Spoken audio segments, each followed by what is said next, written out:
Thank you for listening to BizPod with me, Paul. And me, Rachel. Our weekly business English podcast where we talk about the news, social media, and hot topics from a business point of view. You'll get a podcast and links to the articles we discuss. This way you can share your thoughts too. Join us as we discuss what's on our minds this week.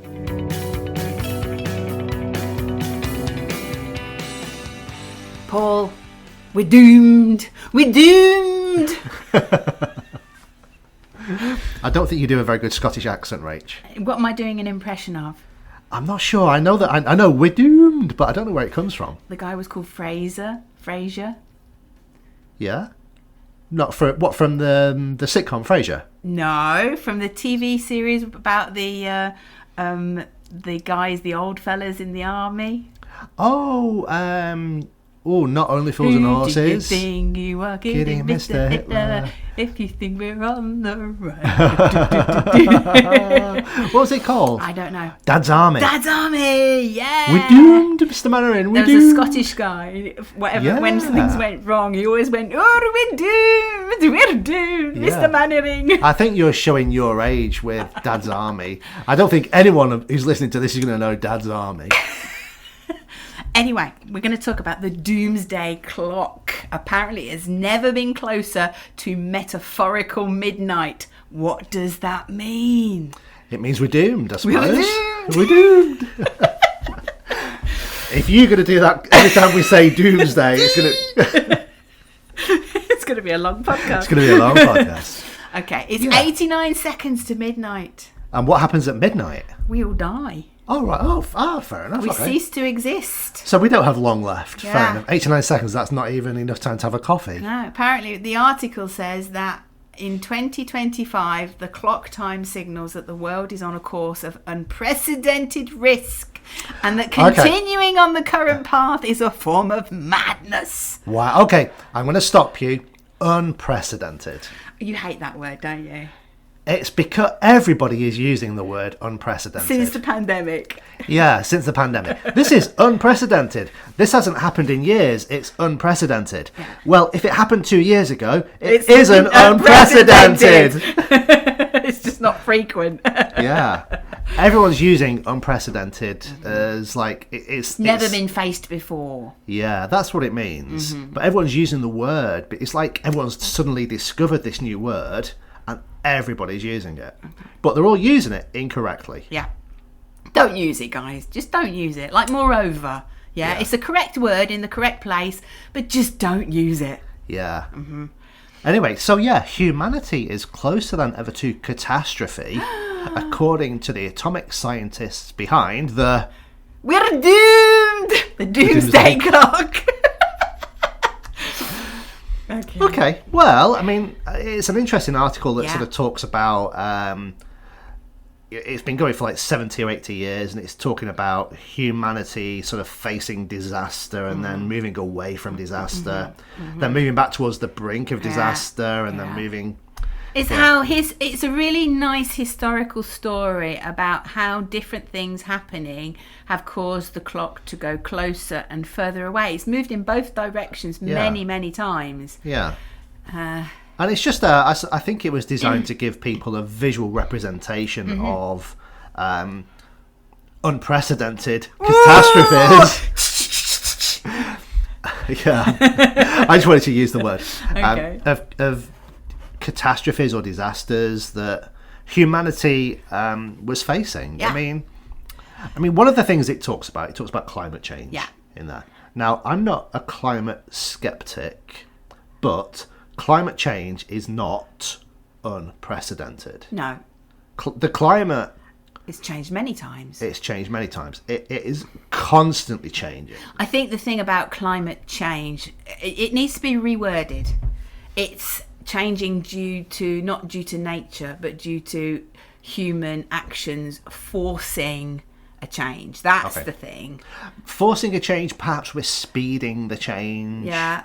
But I think every scientist you speak to, climate scientists, physicists... Have you spoken to him recently? Oh, all the time, yeah. I think every single one of them will agree that The Earth will survive. Well, yeah, we won't.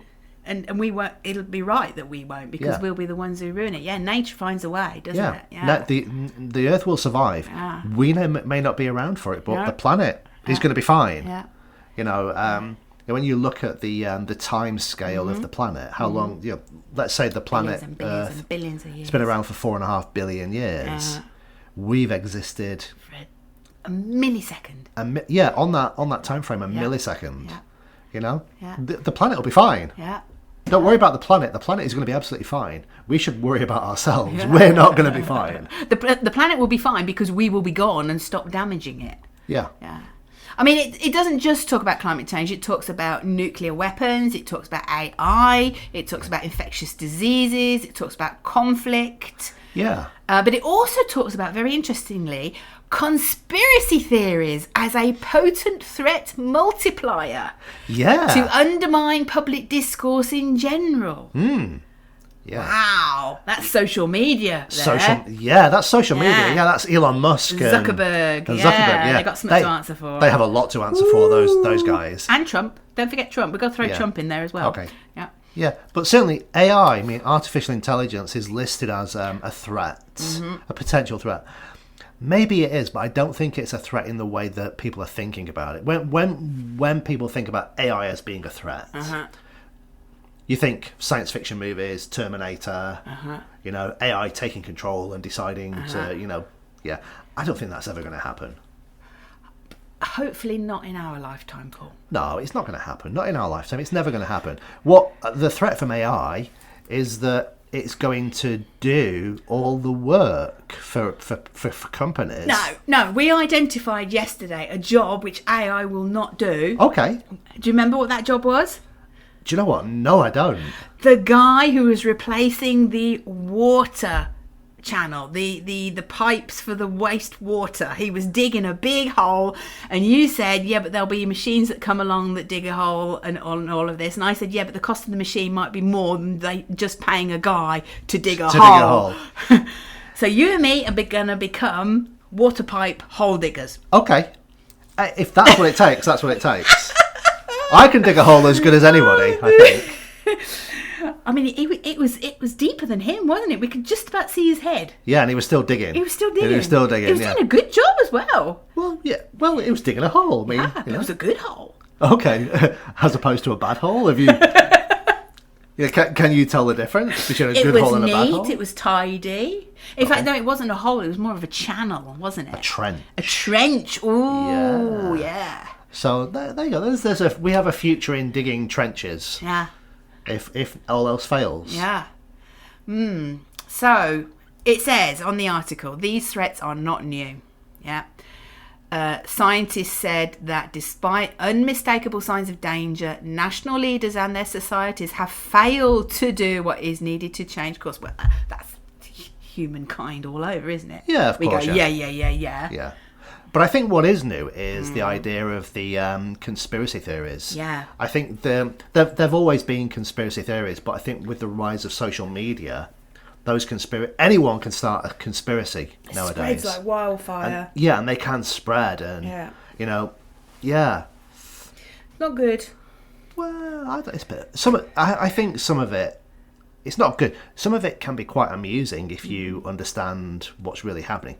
The problem is most people tend to believe the conspiracies. No, not most. I think fake news. Yeah, fake news. I think if you are of a certain mind and you tend to believe certain things, you tend to also believe the fake news and conspiracies that reinforce what you believe. I think the problem is responsibility.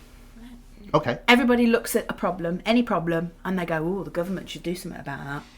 Yeah. And they don't think, what can I do to do something about that?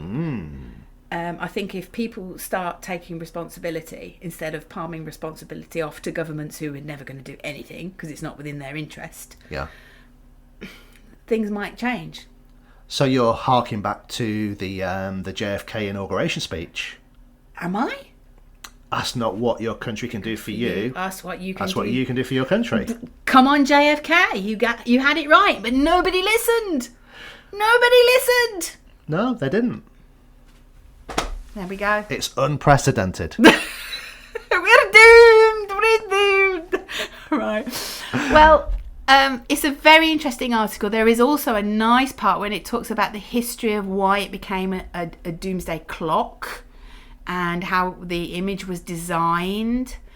And I just think it is a really good, like you said, a visual representation to how close we are to midnight or the end of us, the end of humankind.